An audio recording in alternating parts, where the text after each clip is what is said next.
Here we have a cold saw. We got it hooked up to 230 volt single phase power, and we're gonna run it here and show you that it works.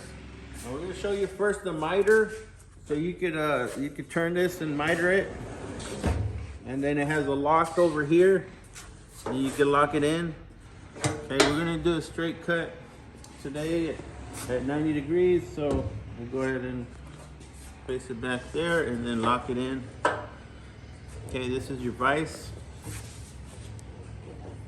Okay, we're gonna stick this pipe in there and we're gonna cut it. It's a pretty thick pipe there.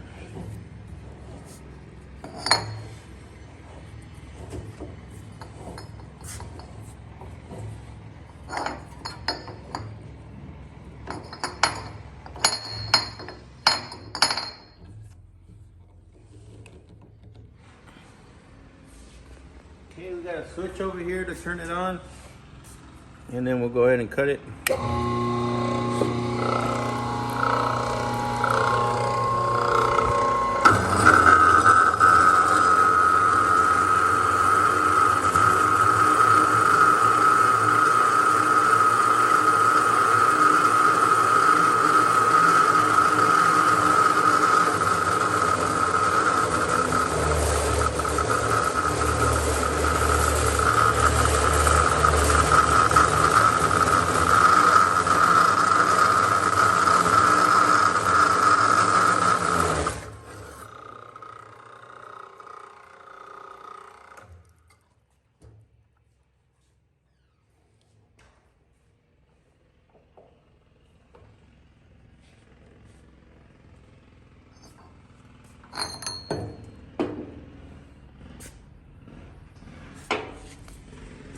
Okay, that is the JS300 cold saw.